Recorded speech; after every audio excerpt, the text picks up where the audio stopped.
The Louisiana Restaurant Association presents the We Live to Eat podcast. It is said in Louisiana that a great deal of our culture revolves around food. The We Live to Eat podcast will explore Louisiana's restaurant industry one episode at a time. Laissez les bon temps rouler.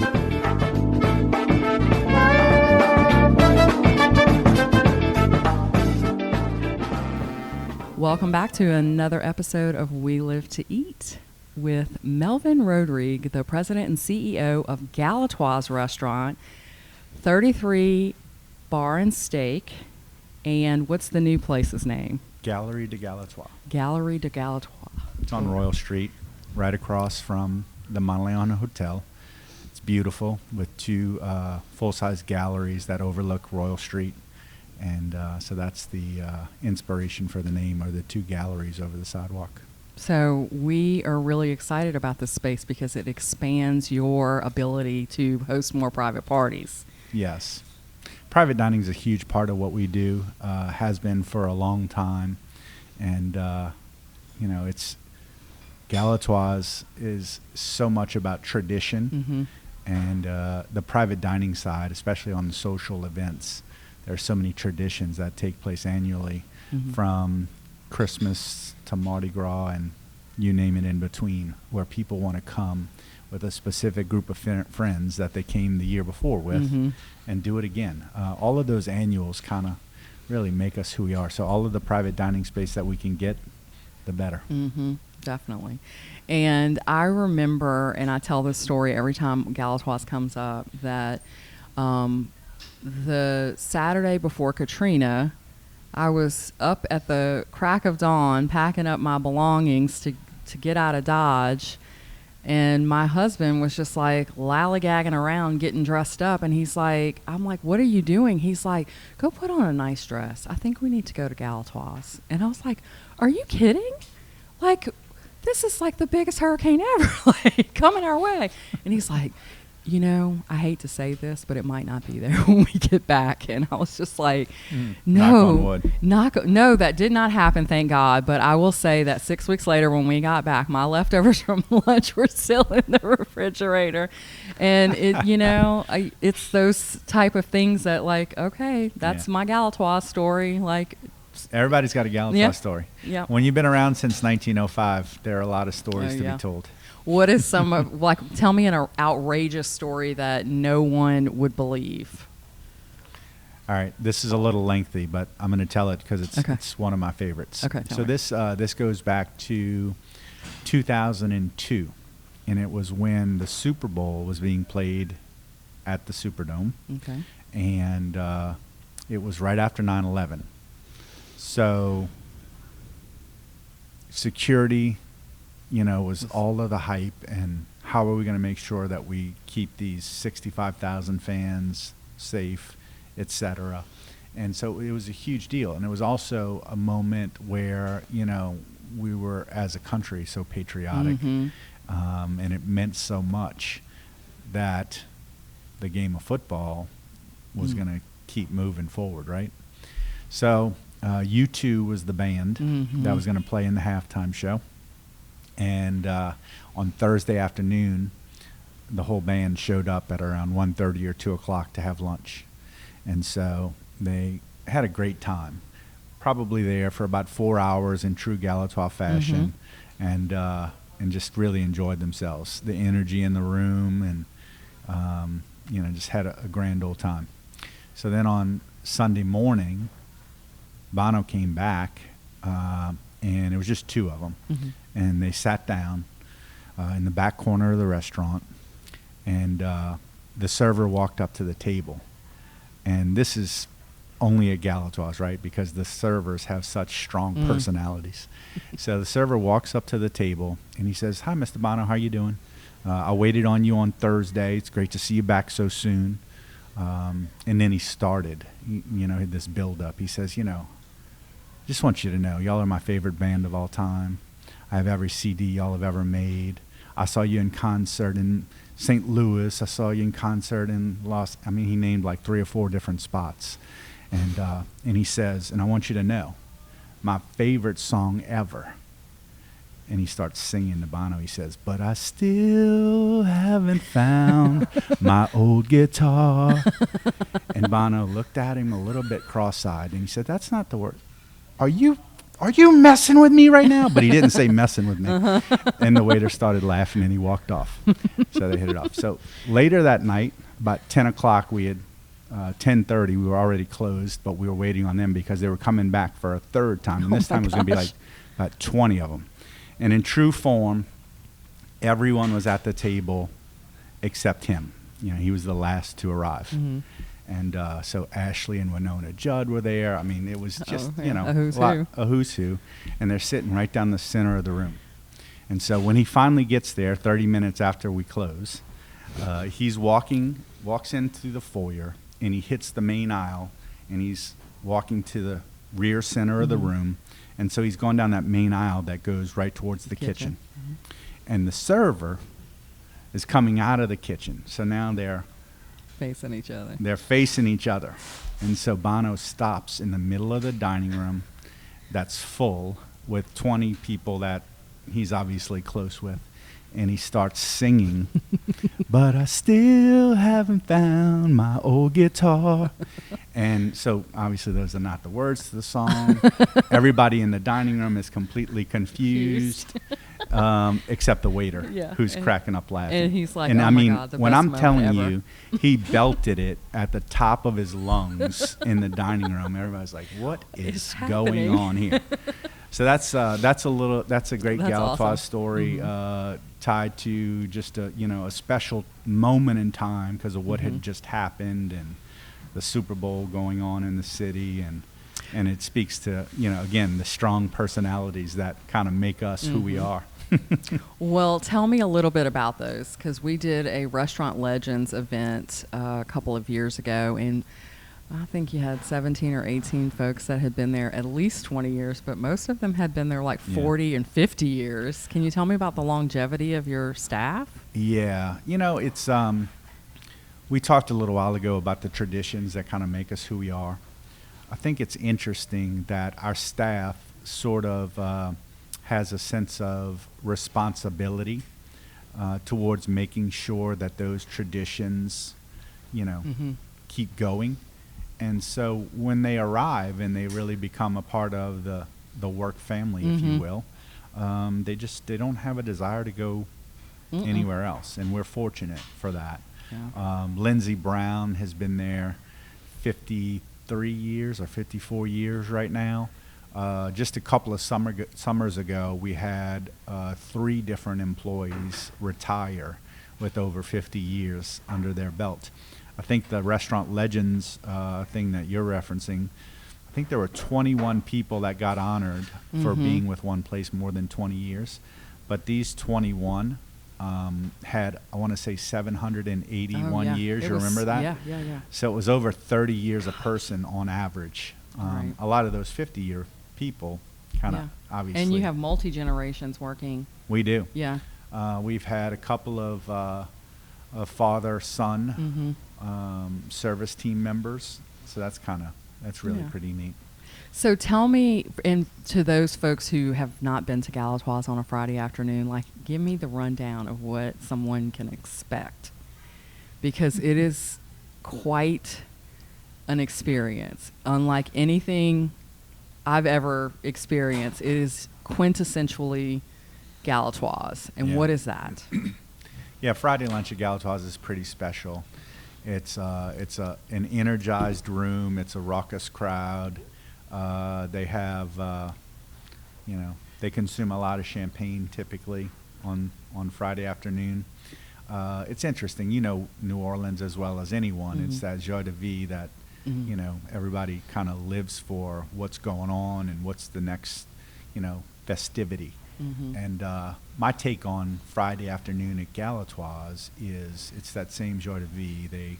They're always ready for the weekend, right? And so for a lot of people, Friday lunch at Galatoire is the start of the weekend. They never, they don't typically, I shouldn't say never, they don't typically have any intention of going back to work. It's really the start of their weekend. And so it's a special place on a Friday afternoon. And, people come in costume sometimes, and, there's a jazz band will roll through sometimes. Like, it is you really... never know what you're going to find. No, and when you're there, Melvin and Billy are presiding over what appears to be organized chaos, because how a server can just maneuver in the room with the amount of people getting up and visiting around, and lots of table hopping. Yeah, lots of table hopping, definitely. Yeah. So actually, we're coming up on the Friday before Halloween. We just we said how special Fridays are. The Friday before any holiday is sort of exponentially energized in Ruckus. So Halloween is coming up, and if you were to walk in the room, you'll see hundreds of costumes. And I guess has to be about 10 years ago, it started where most tables have a theme. And so not only are the people at the table in costume, but they usually decorate the table and make the table part of their theme for the day. So it's pretty interesting stuff. Last year, I was down in the quarter, and Steve Carews and I ended up at Galatoire's. I forget what we were down here for, but I had to jog his memory because the galleries were open, I believe, and I walked over just to see them from 33, and there were all these costume, big groups of girls having costume parties in the various rooms of the gallery. And I walked in, and an old friend of mine, Lauren, was like, "Hey," and I was like, "You're dressed as J-Lo from the Met Ball." And it was just like, of course you are. Like, it's Galatoire. Why not? Right. But it was, I remember being at 33, and Veuve Clicquot was there, and we had, the girl was in the champagne glass pouring. You can get your token, and you had pillows everywhere. And Steve's like, "I'm glad you reminded me of that, because I totally forgot." It's a real scene. Yeah, it was a real scene. It was awesome. So you recently got married. So tell me how that's going. You've been traveling. You went to Puerto Rico. Went to Puerto Rico with the kids this summer. That was fun. For the honeymoon, we went to Anguilla in January, so that was really nice. It's good. We've been together for quite some time, and she, being a fellow restaurateur herself, certainly knows what it means, and from a scheduling standpoint, so we get one another in that way. So that's really great, and so she makes me better. So what, if you don't know and you're hearing this, Melvin is married to Katie Kasparian, who is the co-proprietor of Arnold's Restaurant, and they're right down the street from one another. They're competitors in every, outside looking in, like, how would they, get together and be married? But I would say that you both really grew up in the LRA as adults, and I would say that a lot of your interactions and togetherness was working on behalf of the industry. Would you say that? Yeah. Yeah, I would say that's a true statement. Fair, yeah. And being at board meetings and, dinners and talking about the business and the strategic planning committees and all these things that we've done. And, really talking about the challenges of running a business in what many consider the crown jewel. But can you talk about the business of Bourbon Street and how that's evolved in your time? Sure. Bourbon Street it's an incredible street. The French Quarter is the crown jewel of the city. As goes the French Quarter, goes the city and the parish and the region and maybe even the state. In addition to all of the wonderful local events that come to the French Quarter, that the socializing and the Friday lunches at Galatoire's, that happen amongst New Orleanians, the conventions and meetings that are such a big part of the French Quarter and downtown area are a huge part of our economy. And, over the years, we've just watched it grow and grow and grow, and we've had more than our fair share of impediments, from Hurricane Katrina to the pandemic to, crime waves and everything else in between. And we had an oil spill too. we had an oil spill in there as well. So you name it, but I guess it's an amazing thing, the resiliency that we have as a city. I would say the resiliency that we have as an industry is something certainly to be proud of, and we just keep on fighting the fight, and it'll shine. Yeah. Not just anybody can make the perfect Sazerac. And not just anybody can offer Louisiana's hospitality industry the perfect workers' comp coverage. The Louisiana Restaurant Association's SIF team knows what hospitality businesses need. We truly care about your team's safety and your success. Everybody who's anybody goes with LRA workers' comp. Ask around. In this business, word of mouth is everything.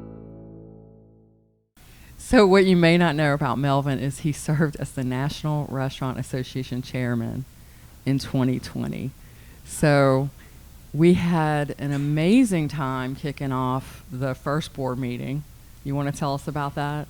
In New Orleans. You got to host all your peers from around the country. Yeah. So the chairman has the privilege of selecting the location of the winter board meeting, which is held at the end of January. And it is the start of the year and the start of the chairman's term. And so I was having conversations, where should I go, and what should we do to make this special? And my fellow board members, those that were close to me, were like, "You dummy, go to New Orleans." I'm like, "Oh, yeah, we could do that. Mm-hmm. We know how to throw a party in New Orleans." So we did. We had a great partnership, and some of the incredibly talented chefs like Brian Landry, we just talked about a little while ago, and many others, and we just put on an incredible show. And when I'm telling you, those prestigious board members from across the country, from every type of restaurant, still talk about that party today. It was 3 days of, we got a lot accomplished, but a lot of fun as well. I was the concierge. Brass bands to making everybody's reservations. Exactly. It was a lot of fun, and the parties were really nice. We had one at Noki one night, and we got to show off that incredible facility. And then we also had one at the Orpheum the next night, and that's another incredible, just visual feast. Yeah. And then you throw all this great cuisine and cocktails on top of it, and it was just it was a pretty amazing. We had the beignet truck outside the Orpheum. We walked across the street to the Blue Room. That was fun. Mm-hmm. That was later that night. Yeah. And we had all the Louisiana products. We made they got to shop their own swag bag, and then they got to go put it in a box and mail it home to themselves. So we had all of our great Louisiana products that we got to showcase. And it was really, the start of what we thought was going to be an amazing year, because Stan Harris, our CEO and president, was also the NRA Education Foundation chair. Yes. So we had two of our, Louisiana guys, in the top 2 volunteer positions in the whole industry. And then the March rolls around, and COVID, or coronavirus as we called it back then, started to creep into the news. And then tell me about those initial days, the first 90 days of that. It was a world gone mad, and it was interesting. I was easily, as chair of the association, and the incredible team that we have there, the advocacy that they are capable of providing is something else. And so this was a time when it was needed more than you could imagine. And so I would estimate that I was on Zoom calls with the team in DC anywhere from 3 to 6 hours a day, easily. And then there was another several hours of making key phone calls to stakeholders that needed one-off conversations to just kind of keep everybody moving in the right direction, direction and staying collaborated. And so as an industry, we had quite a few things that, we were really proud of.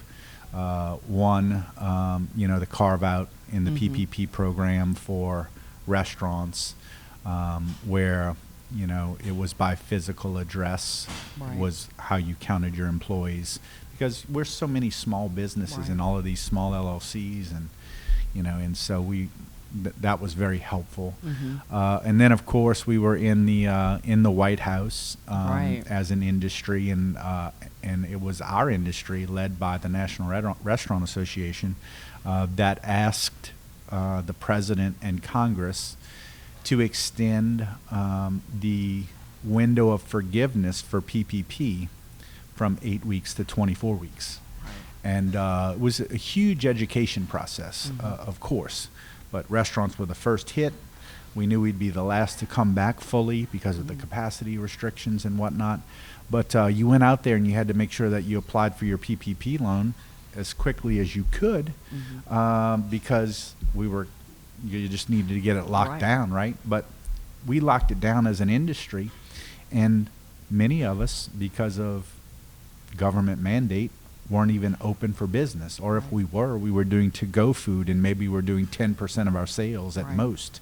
So we've got this PPP loan, and I didn't even start spending it. I was like, we need to hold on to this, because if this 8 weeks from the moment, we all thought it was going to be a short window of time, and then once we learned, originally it was 8 weeks, and so we went as an industry. Again, the National Restaurant Association went and fought to get it extended to a 24-week period, because imagine if you get $1 million loan, hypothetically, and you've got 8 weeks to spend it, but you're not open, so you don't have enough employees to spend it. Right. And then all of a sudden you owe the money back. Yeah. And that brings in the flexibility. Correct. So we went to 24 weeks. We asked them for it right there on the spot. Was an unbelievable, the president, the vice president, so what Secretary was that like Mnuchin. being at the White House? Because I was watching you on television and that's Melvin, that's my brother Melvin. It was, listen, I really believe that we made a difference, and not just for the restaurant industry. That 24-week forgiveness period helped a lot of small businesses across different platforms, and so that was really great. But we worked hard to get to that point before we finally got the meeting, and once we were there, we accomplished ultimately what we were hoping to accomplish, and it saved a lot of businesses. I think there'd be more restaurants out of business today had that forgiveness window not been extended. And then we had PPP2. Yeah. We had... and PPP2, another win for restaurants. The National Restaurant Association went and fought, and you actually got 1.5 times your average payroll if you were in the restaurant business, because we were able to display how, how harmful the closures were to restaurants specifically, because it's a gathering place. So it was a lot of good work went into it, and that went all the way. We were working on that through Christmas of 2020, and then we were still employee retention tax credits, another effort that was led by the Restaurant Association. So got a lot accomplished. Managed to keep a lot of restaurants open, and now it's interesting. You get into it, and to be consumed by your volunteer leadership role. I often tell my friends now, the best part of being chairman is the fact that in front of it says past. Past chairman. Wait, what does Stan say? You're immediately irrelevant? Immediately irrelevant past chair, So to have gone through all that and then be able to go here you go, please take this. It was definitely, God. Next man up. Oh, yeah. I say I wouldn't have wished this on anyone, but I was really glad that it was Melvin and Stan and not somebody else, because at least we had some crisis communications training under our belt. Not nearly to the extent of a freaking pandemic, but definitely helpful when we're trying to navigate what you do next. And, all that. I would be remiss if we did not mention RRF, the Restaurant Revitalization Fund. And I know that you have a particular feeling about it, but you were, I've seen you take a U.S. Senator to task on replenishment. Can you walk me through like your experience with it and, kind of how some people fell on one side or the other? Yeah. It's really a terrible thing, and disheartening, I guess, is probably the most appropriate word I can think of.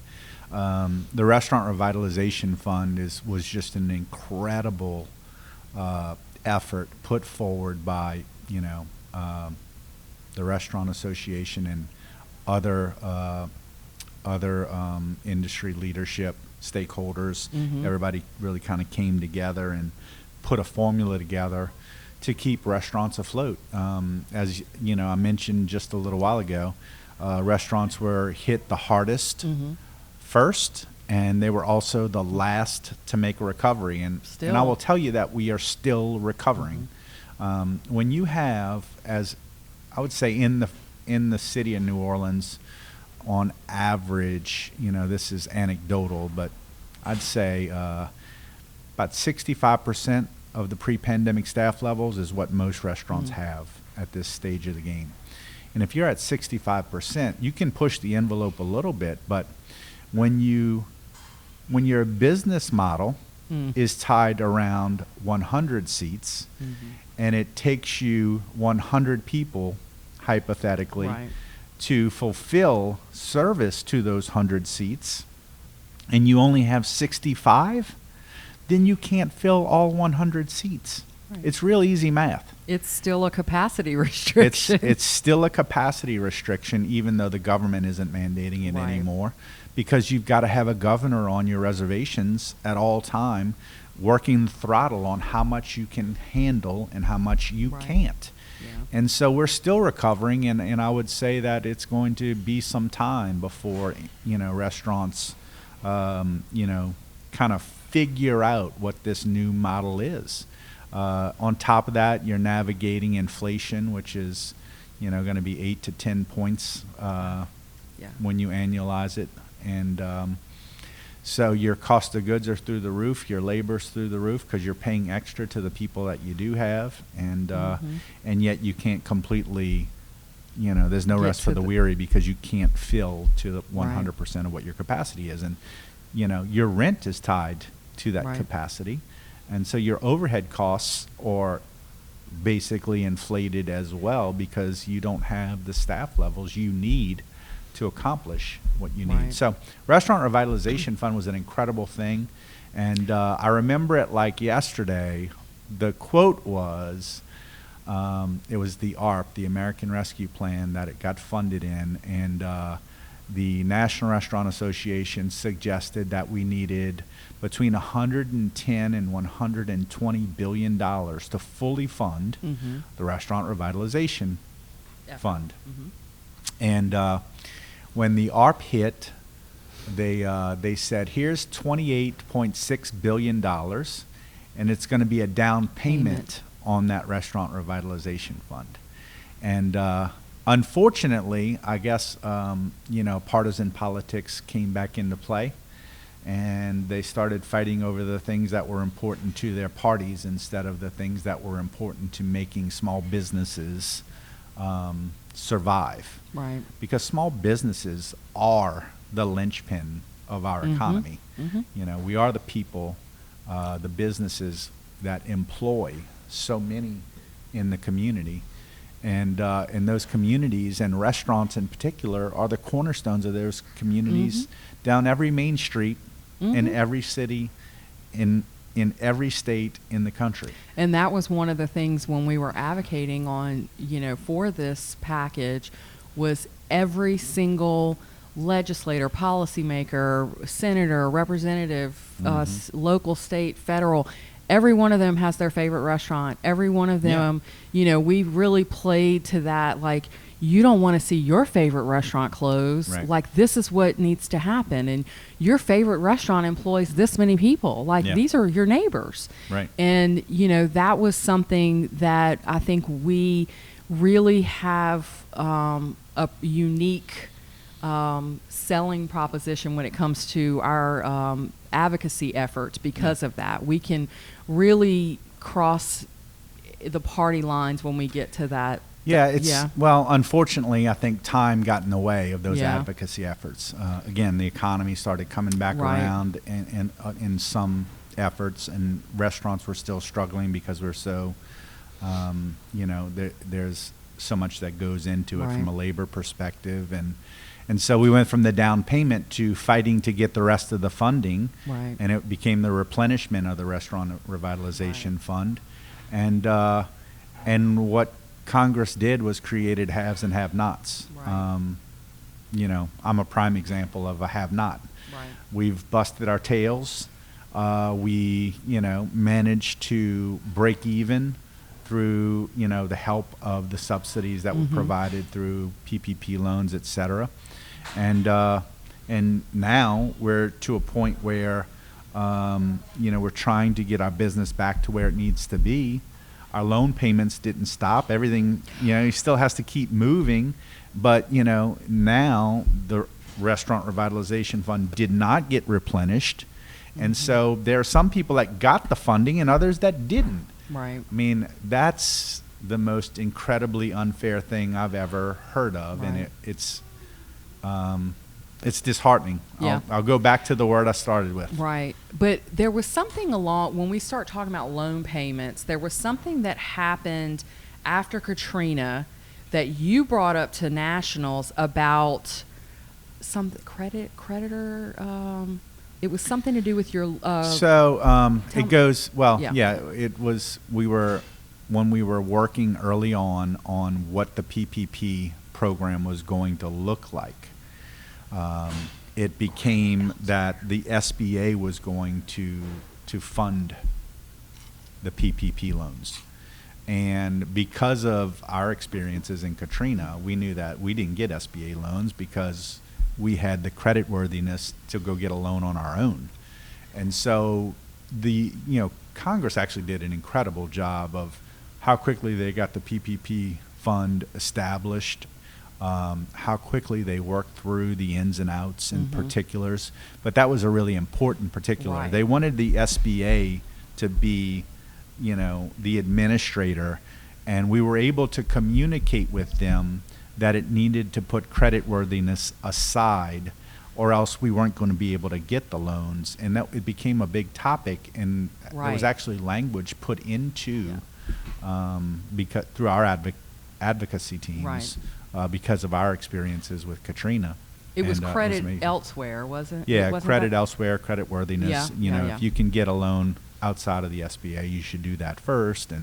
But the uncertainty was as such that we were like, that can't be the standard. Right. So tell me, give me a little bit of a snapshot of how you got into this industry. I know the story, but our listeners may not. Well, the restaurant industry is an incredible industry because it's just so engaging. I was a student at Tulane. I decided that I needed some spending money. Was young enough and was going to school and started working in a restaurant. Realized how much I liked it and I was good at it, and all of a sudden I was managing a team and just kept growing inside of the industry. And so I'm one of those statistics that I'm extremely proud of when it comes to the restaurant industry, and that is 8 out of 10 people that are in salaried positions started in an hourly position. This is truly an industry of opportunity, and it's really not low rent opportunity. You really have the chance to grow if you're passionate about it, if you enjoy it. and you're engaged, you know, you can do big things in this industry.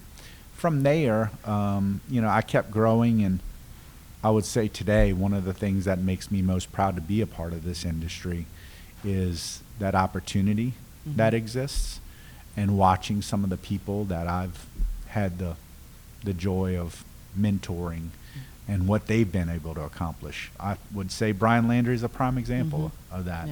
Yeah.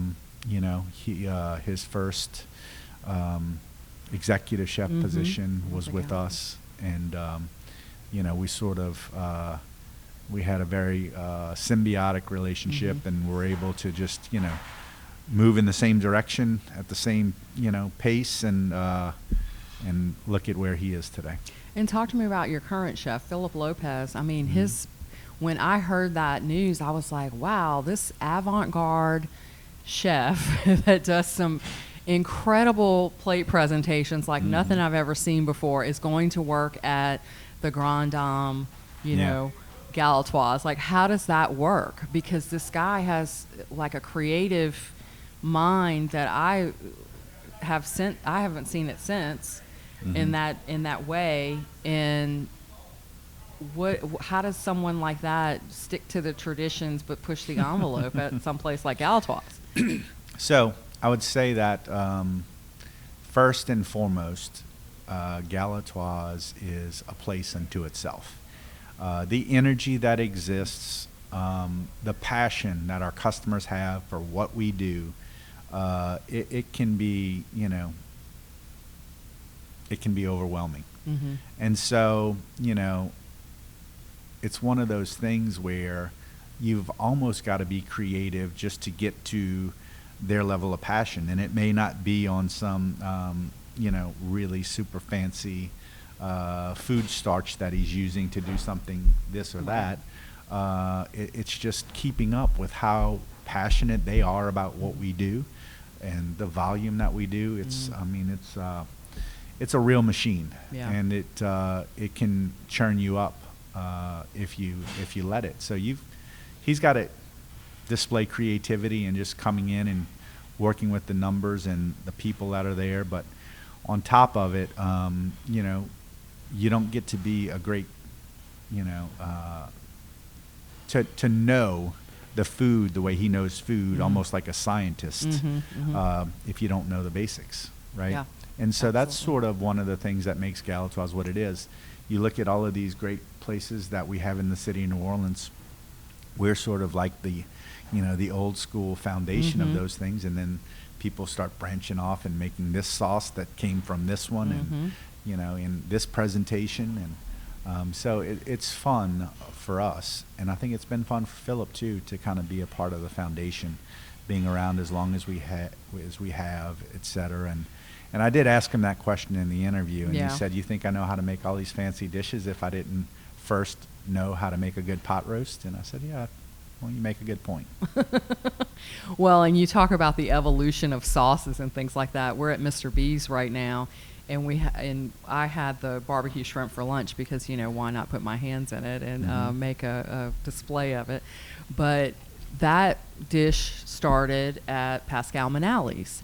It is the, you know, just you have the original of these dishes, but then you have people that have come along and said, but if I do this, I can make it this. And if I do this, I can, you know, the evolution It really is. of it. It's an amazing thing. And in New Orleans, maybe unlike any other city, has its own unique cuisine.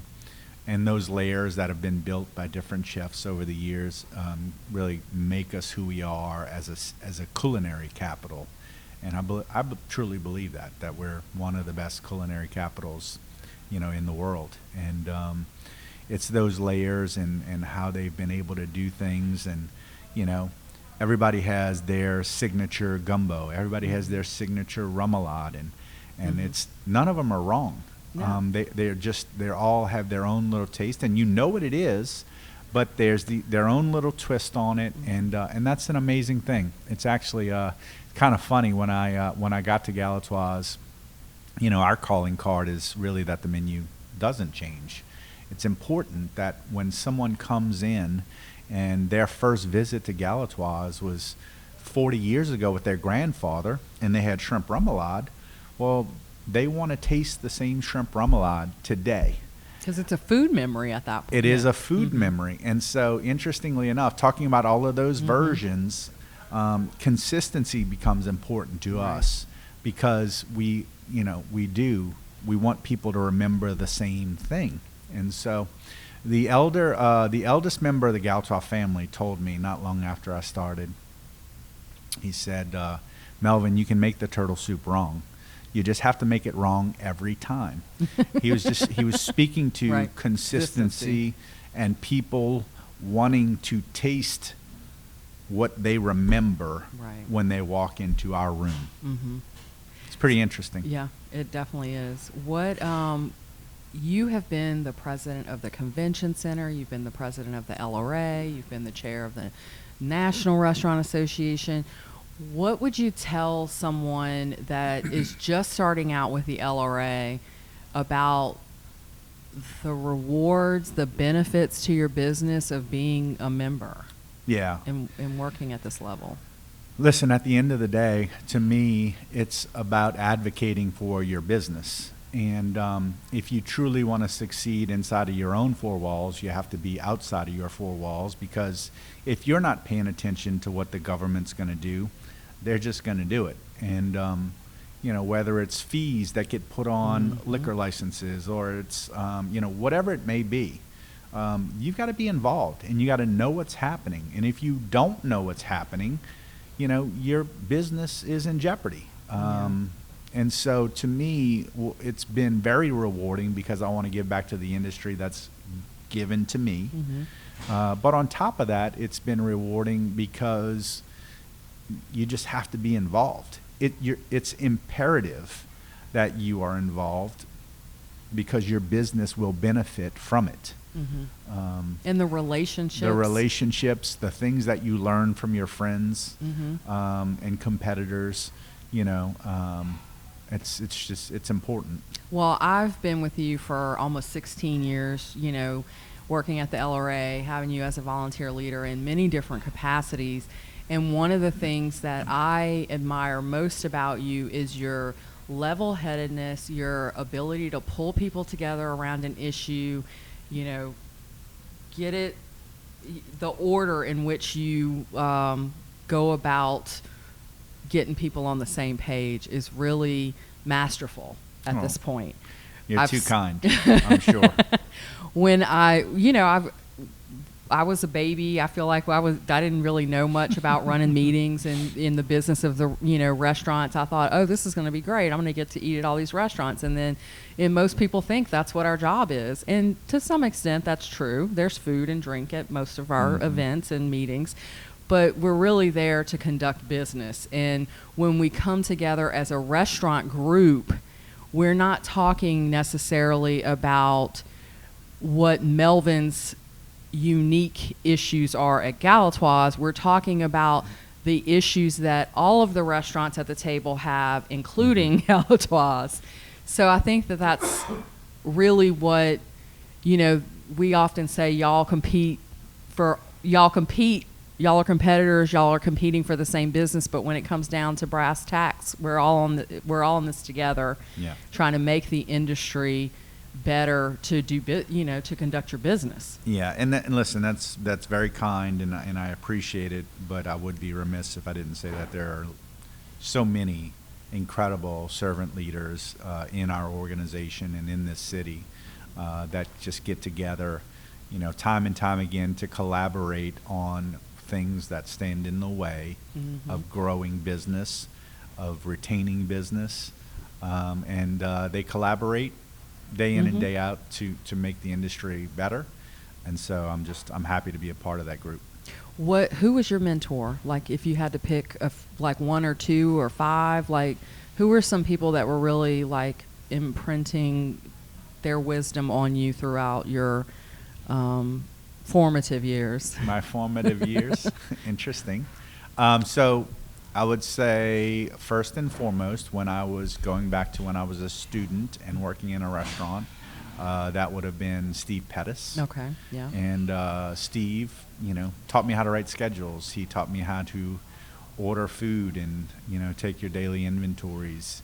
He taught me the math and the formula behind why an inventory and how does it work and how does it, simple things, but if somebody doesn't teach it to you, it's lost on you and you don't get to be as effective as that's you could right. be. So that was, I would say Steve's a great resource. at the start of it. And, Steve has been a great volunteer leader in this industry, and we work closely on a lot of things. We've served together for many years on the Convention Center board and CVB board, and even on the Restaurant Association. He was on the local chapter for a long time. So that's fun. Yeah. Anybody else? Oh, there's so many. You used to work did you work with Stan, or you guys so were in the I Ruth's was with Chris Ruth's business? Chris for a while, so I knew Stan, and I would, Stan is such a sharp guy. I always like to say he's just so prepared. He's never shown up to a gunfight with a knife in his life. He's just always ready, and that's refreshing to be shoulder to shoulder with someone like that. So he's certainly a mentor. I would agree with that. I learned something every day. And Steve K. Roos, all sharp guys. Yep. So, well, thank you for your time today, and I am so happy that we're on the other side of this great big event in our lives. Yeah. And we can look forward. Well, we got to keep working at it. Yeah. There's more to do. There's always going to be more to do. That's but what it does Stan seem said. like we're heading in the right direction. Yeah. Stan's always like, don't ever rest on your laurels. You can never stop working at it, because just when you think you got it, you get a curveball. Yeah. And that's definitely something we have firsthand experience at. So thank you very much. Thank you. From the thread count of the sheets to the praline on the pillow, Louisiana hotels know a thing or two about hospitality, and the Louisiana Restaurant Association knows a thing or two about workers' comp. Everybody who's anybody goes with LRA Workers' Comp.